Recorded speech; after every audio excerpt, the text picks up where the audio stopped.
نہیں پاس کر سکے تو اس کا مطلب ہے کہ آپ کے پاس اسٹرینتھ نہیں رہی ہے اور پھر آپ کو الٹیمیٹلی گھر جانا پڑتا ہے.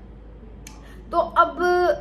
یہاں پر ایک باریک نقطہ جو ہے وہ قانونی بھی آ جاتا ہے اور اس کے اوپر جو ہے یا تو آپ اسی وقت عمران خان صاحب کو اس قانونی نقطے کے بارے میں توجہ دلا دیتے کہ جی بجٹ تو پیش کرنا ہی پڑے گا ان اینی کیس کیونکہ انتظامی معاملات صوبے کے چلانے ہیں وہ تو نہیں رک سکتے. اور دوسری صورت میں اگر انہوں نے ملاقات بند کر دی اور ملاقات نہ کروائی, ہم نے بجٹ پیش نہ کیا یا پاس نہ کیا تو اس صورت میں پھر ہاتھ دھونے پڑیں گے. تو یا تو کلیئر انسٹرکشنز دے دیں کہ اگر حکومت جاتی ہے تو جائے, آپ نے بل پیش نہیں کرنا تو ایک الگ بات ہے, اور یا پھر آپ یہ ایک گنجائش دے دیں کہ جناب اگر بل پاس میرے بغیر بھی کرنا پڑے تو کر لیں. تو یا تو عمران خان صاحب کو آپ نے اس معاملے پر اعتماد میں لیا ہوتا. اب عمران خان صاحب کی جو ہدایات ہیں وہ تو ایز اٹ از باہر آ چکی ہیں, اب سب کو پتہ چل چکا ہے, اور دوسری طرف اب آپ ایسا لگ رہا ہے کہ عمران خان کی ہدایات سے روگردانی کر رہے ہیں اور آپ ان سے مشاورت کو امپورٹنس نہیں دے رہے اور آپ کہہ رہے ہیں کہ جی ٹھیک ہے اگر ملاقات نہیں بھی ہوئی تو ہم بل پیش کر دیتے ہیں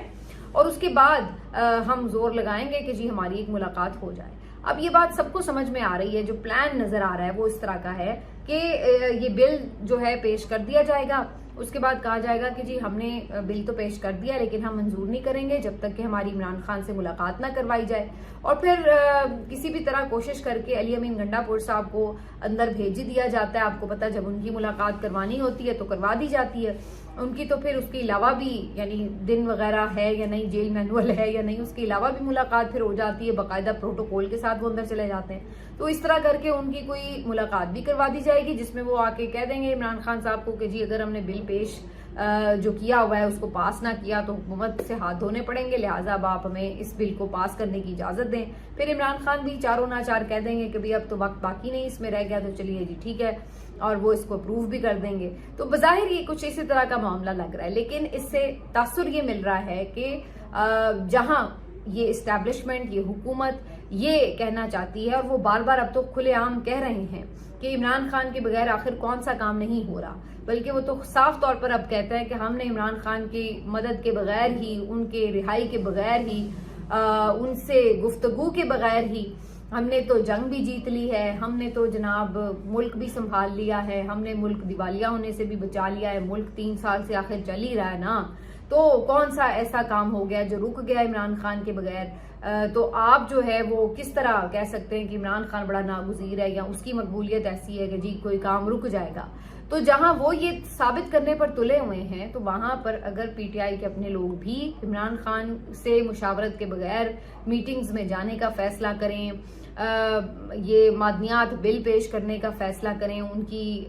یعنی اجازت کے بغیر, یا منی بل ان کی مشاورت کے بغیر پیش کرنے کا فیصلہ کریں, تو بڑے بڑے اہم معاملات میں اگر وہ خود ہی انہیں نظر انداز کر کے یہ سوچیں کہ جی ہم اس طرح کر لیتے ہیں, تو پھر اس صورت میں تو مطلب یہ ہوا کہ جو کام اسٹیبلشمنٹ ابھی تک نہ کر پائی وہ خود ان کے تھرو, ان کے اپنے لوگوں کے تھرو ہونا شروع ہو گیا ہے, اور ان کے بغیر بھی صوبہ چلے گا, ان کے بغیر بھی بجٹ پاس ہو جائیں گے, ان کے بغیر بھی آپ کہیں گے کہ جی چلو جی اب قومی سلامتی کی میٹنگ میں بھی بیٹھ ہی جاتے ہیں, ان کے بغیر ہی آپ کہیں گے چلو جی ہم کوئی اور کسی نے زہرانے پہ بھی بلا لیا تو چلے ہی جاتے ہیں. تو کہنے کا مقصد یہ ہے کہ پھر اسی وجہ سے عمران خان کو جس طرح سے اگر آپ ان کی ہدایات کو نظر انداز کر رہے ہیں تو ورکر اس بات پہ غصہ کر رہے ہیں, اور اب ان کی طرف سے ٹھیک ٹھاک قسم کا لتاڑ پروگرام جو ہے وہ سوشل میڈیا پر شروع ہو چکا ہے, اور انہوں نے ٹھیک ٹھاک قسم کی اس کے اوپر علی امین گنڈا پور صاحب اور KP حکومت کی کلاس لینی شروع کر دی ہے کہ جناب آپ عمران خان کے بغیر ایک قدم بھی آگے کیسے بڑھا رہے ہیں, آپ کو یہ سرے سے پیش ہی نہیں کرنا چاہیے. بجٹ پاس ہونے کی بات تو عمران خان نے نہیں کی, انہوں نے تو پیش ہونے کی بات کی تھی. تو اب یہ جو پھڈا ہے یہ لگ رہا ہے کہ تھوڑا سا آگے ابھی چلے گا, کیونکہ بل تو یہ بہرحال پیش کریں گے اور اس کے بعد پھر مزید تنقید ہوگی اور اس کے بعد پھر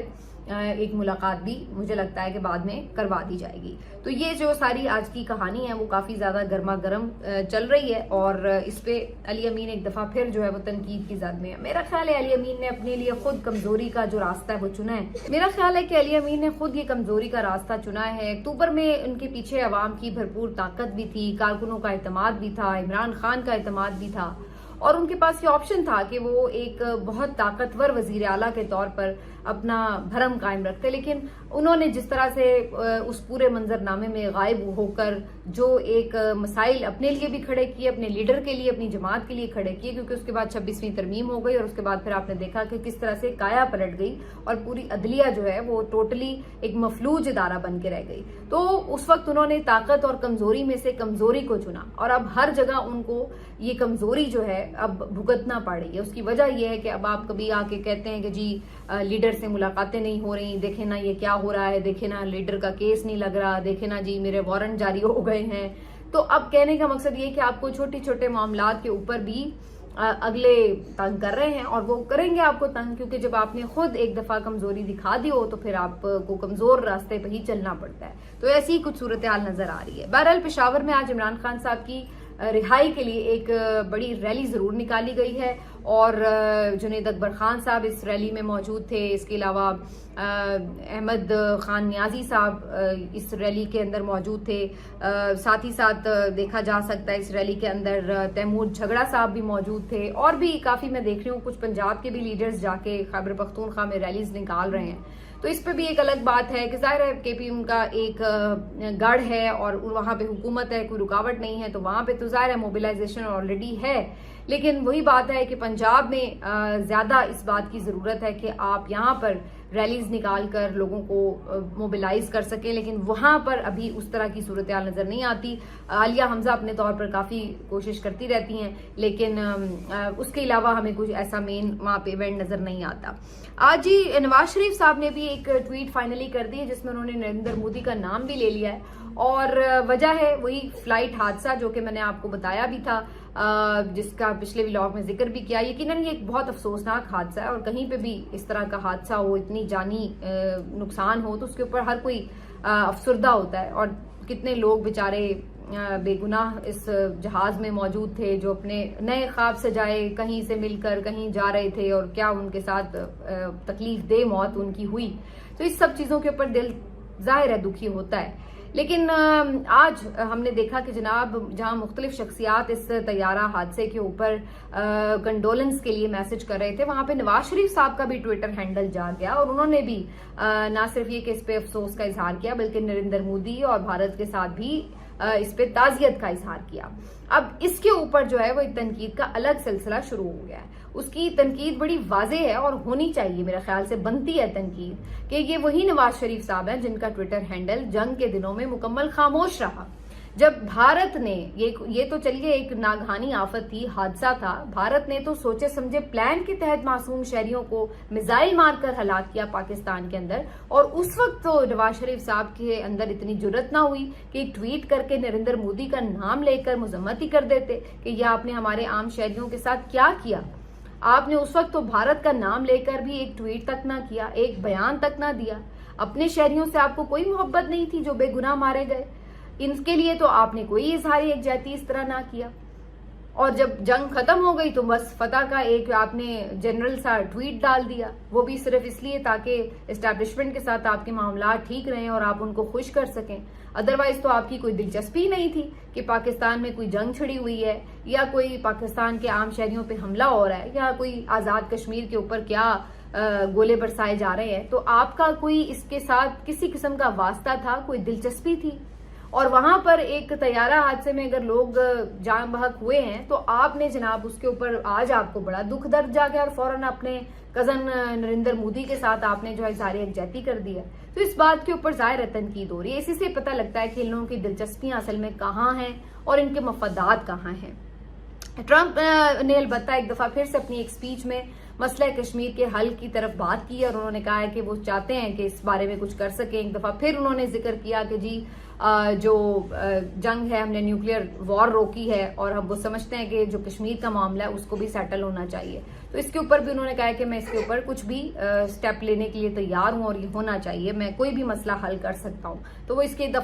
لیے ایک دفعہ پھر بڑے ایگر نظر آ رہے ہیں۔ آخر میں تھوڑی سی بات کر لیتے ہیں جی اس بات کے اوپر کہ جو ایران، امریکہ اور اسرائیل کی صورتحال ہے، تو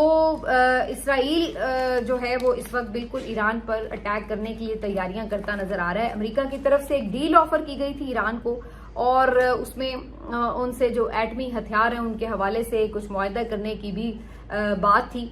لیکن ایران کی طرف سے وہ ڈیل ایکسیپٹ نہیں کی گئی، جس کے بعد بظاہر ایسا لگ رہا ہے کہ ایران جو ہے اب وہ کافی زیادہ ان عالمی طاقتوں کے نرغے میں آ رہا ہے، اور اسرائیل کی طرف سے واضح طور پر تیاری کی جا رہی ہے کہ وہ ان کو اٹیک کرے ایران کو، کیونکہ اسرائیل یہ سمجھتا ہے کہ ایک ایٹمی ایران جو ہے ان کے لیے، ایٹامک پاور ایران جو ہے وہ ان کی سلامتی کے لیے خطرہ ہے، تو اس وجہ سے وہ اس کا بہانہ جواز بنا کر ایران کے اوپر ایک اٹیک کی منصوبہ بندی کر رہے ہیں۔ دوسری طرف سب کو پتا ہے کہ اسرائیل کو امریکہ کی سپورٹ اور حمایت حاصل رہتی ہے، لیکن یہاں پر